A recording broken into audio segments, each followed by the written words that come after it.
నమస్తే. ఈరోజు మన కథ రాణిగారి హారం. పూర్వం చంద్రగిరి అనే రాజ్యాన్ని సురేంద్రవర్మ అనే రాజు పరిపాలిస్తూ ఉండేవాడు. అతనికి అందమైన భార్య ఉండేది. రాణిగారికి అలంకరణ అన్నా నగలన్నా చాలా మక్కువ. రోజు రకరకాల నగలతో అలంకరించుకొని తన అందాన్ని చూసి మురిసిపోతూ ఉండేది. ఒకనాడు సాయంత్రం రాణిగారు విహారానికి బయలుదేరారు. తన దాసి జనంతో సైనికులతో తోటలో తిరుగుతుండగా ఒకచోట ఆమెకు ఒక పెద్ద చెరువు కనిపించింది. ఎండవేళలో ఆ చెరువులో స్నానం చేస్తే హాయిగా ఉంటుందని తలచి వెంటనే ఆమె దాసీజనాన్ని ఆ చెరువు పరిసరాలను చూసి రమ్మని పంపించింది. వారు వెళ్లి ఆ చెరువు పరిసరాలు బాగున్నాయని, నీరు కూడా మురికిగా కాకుండా స్నానమాడటానికి అనువుగా ఉందని చెప్పారు. వెంటనే రాణిగారు అటువైపు వెళ్లి తన స్నానానికి ఏర్పాటు చేయమన్నారు. ఒక పెద్ద చెట్టు నీడలో ఆమె దాసి ఒక మెత్తటి దుప్పటి పరిచి ఆమె కూర్చోవడానికి ఏర్పాటు చేసింది. ఆ చెట్టు నీడన కాస్త సేద తీరి తర్వాత తాను వేసుకున్న నగలన్నీ తీసి ఆ దుప్పటిపై పెట్టి ఆ నగలన్నీ జాగ్రత్తగా చూస్తుండమని, ఒక్కటి కూడా పోకుండా చూసే బాధ్యత నీదే అని తన దాసీకి చెప్పి చెరువులో ఈతకు వెళ్ళింది మహారాణి. కొంతసేపటి వరకు దాసి ఆ నగలను 1000 కళ్లతో కనిపెట్టుకుని ఉంది. ఇంతలో అక్కడే ఉన్న ఇంకొక చెట్టుపైన ఒక ఆడకోతి కూర్చుని ఉంది.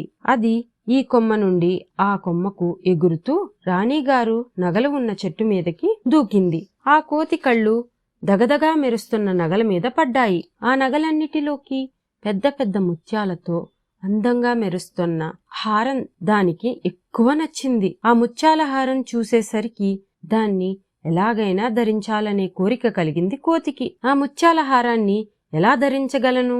ఆ దాసి నగల దగ్గరే కాపలా కాస్తుంది అని చాలాసేపు ఆలోచిస్తూ ఉండిపోయింది. ఇంతలో ఆ కోతి నగల దగ్గరున్న దాసి కళ్ళు మూతల పడడం చూసింది. చెరువుగట్టు నుండి చెట్ల నుండి వస్తున్న చల్లటి గాలికి ఆమెకు నిద్ర ముంచుకొస్తోంది. కాని రాణిగారు ఆదేశాల ప్రకారం ఆ నగలని కష్టపడి కనిపెట్టుకుని కూర్చుంది.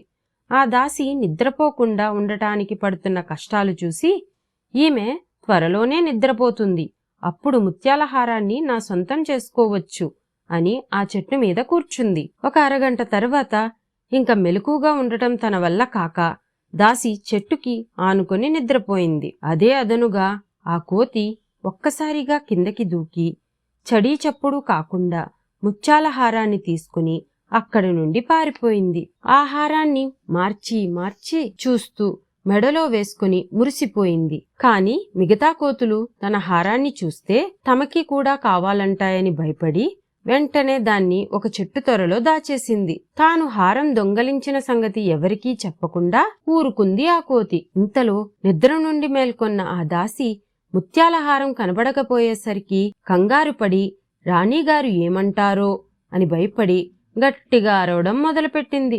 రాణిగారి ముత్యాల హారం పోయింది, రాణిగారి హారం ఎవరో దొంగలించారు అని ఆమె అరిచేసరికి ఆ అరుపులు విన్న భటులు పరుగున అక్కడికి వచ్చారు.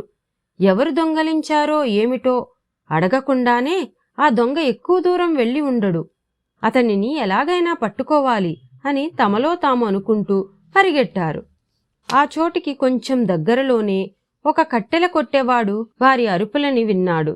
తాను అక్కడ కనబడితే తననే దొంగ అనుకుంటారని భయపడి అక్కడి నుండి పారిపోవడానికి నిశ్చయించుకున్నాడు. పరుగెత్తి పారిపోతున్న అతన్ని చూసి అతనే దొంగని నిశ్చయించుకున్న భటులు అతనిని వెంబడించి బంధించారు. రాణిగారు హారం కాజేసి పారిపోదామనుకున్నావా? ఏది ఆహారం?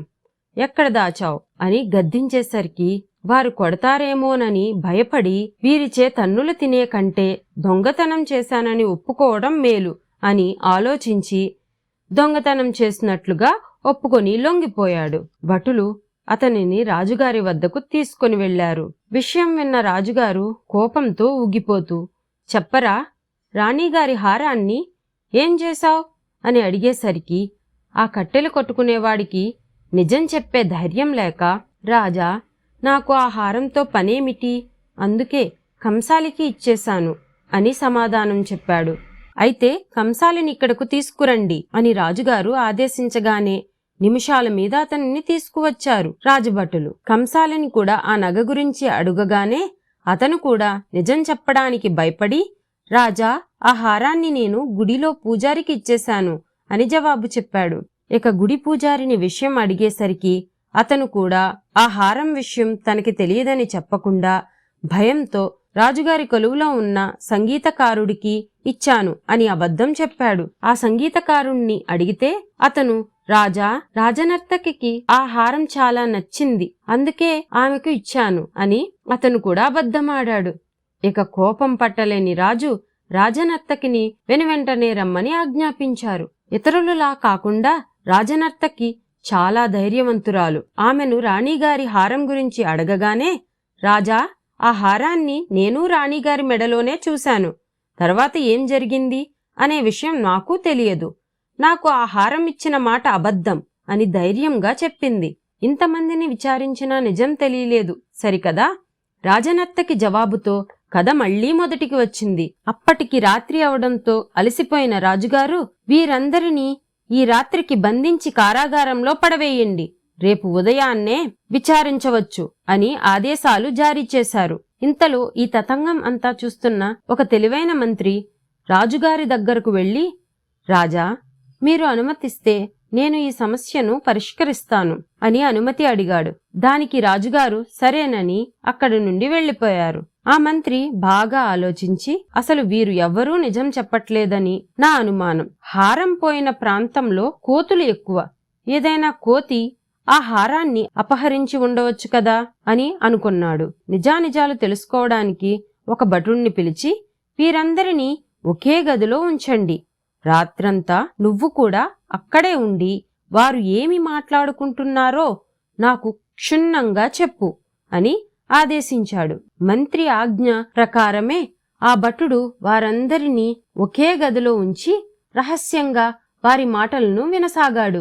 అందరూ వెళ్లిపోయారని నిర్ధారించుకున్న తర్వాత రాజనర్తకి సంగీతకారుణ్ణి వైపు తిరిగి, ఆ హారం సంగతే నాకు తెలియదు, నాకు ఇచ్చానని అబద్ధం ఎందుకు చెప్పావు అని అడిగింది. నాకు ఆ హారం విషయమే తెలీదు, ఈ పూజారి నాకు ఇచ్చానని రాజుగారికి చెప్పాడు. నిజం చెప్తే ఎక్కడ నా ప్రాణాలు పోతాయోనని నీ పేరు చెప్పాను అని జవాబు ఇచ్చాడు అతను.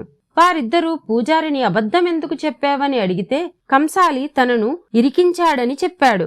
తీరా కంసాలిని అడిగితే, నాకా హారం ఎలా ఉంటుందో కూడా తెలీదు, ఈ కట్టెలు కొట్టుకునేవాడే నా పేరు చెప్పాడు అని తేల్చాడు. అందరూ కలిసి కట్టెలు కొట్టేవాడిని అడగగానే, నేను అడవిలో కట్టెలు కొట్టుకుంటుంటే దొంగ అని భటులు అరిచారు. వారికి నేను కనిపిస్తే నన్నే అనుమానిస్తారని పారిపోతుంటే పట్టుకొన్నారు. వారి దెబ్బలకు భయపడి అబద్ధం చెప్పాను అని జరిగిన విషయమంతా వివరించాడు. వారి సంభాషణను చాటుగా ఉన్న భటుడు మంత్రిగారికి వివరించాడు. తన అనుమానం నిజమైందని అర్థమైన మంత్రి మరుసటి రోజు ఉదయమే కొందరు కోతులను పట్టేవాళ్లను పిలిపించాడు. వారిని కొన్ని కోతులను తనకి తెచ్చి ఇవ్వమన్నాడు. మంత్రిగారి ఆజ్ఞ ప్రకారం వారు కోతులని ఇవ్వగానే రాణిగారి ముత్యాలహారం లాంటివే కొన్ని తీసుకుని ఆ కోతుల మెడల్లో వేయించాడు. దాసీని కూడా ఒక హారం వేసుకోమన్నాడు. దాసీతో కోతులతో ఆ మంత్రిగారు రాణిగారు స్నానం చేసిన చెరువు వద్దకి వెళ్లి ఆ కోతులను వదిలేయమని ఆదేశించారు.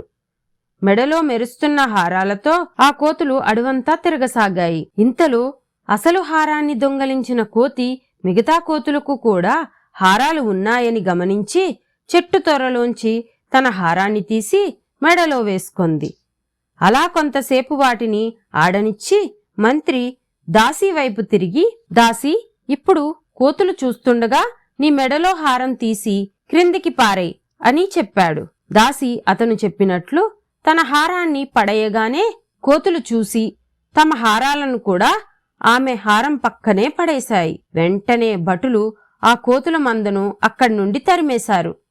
ఇక మిగిలిన హారాలలో రాణిగారి హారం ఏదో దాసీని గుర్తించమని మంత్రి అడుగగా అసలైన ముత్యాలతో దగదగా మెరుస్తున్న హారాన్ని అందులోంచి తీసింది దాసి. మంత్రిగారు ఆ హారంతో రాజుగారి వద్దకు వచ్చి హారాన్ని అందించి అసలు విషయాన్ని వివరించారు.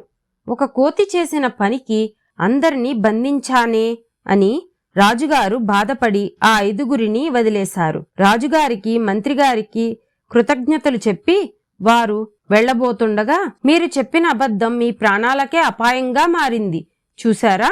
కాబట్టి ఎట్టి పరిస్థితుల్లో నిజం చెప్పడానికి భయపడకూడదు అని మంత్రి వారికి హితవు పలికాడు. అతని మాటలలో నిజాన్ని గ్రహించి ఇక జీవితాంతం నిజాన్ని నిర్భయంగా పలుకుతాం అని మాట ఇచ్చి ఆ 5 అక్కడి నుండి వెళ్లిపోయారు. కథ కంచికి మనమింటికి. నచ్చితే లైక్ చేయండి, షేర్ చేయండి, సబ్స్క్రైబ్ చేయండి, ఒక కామెంట్ రాయండి.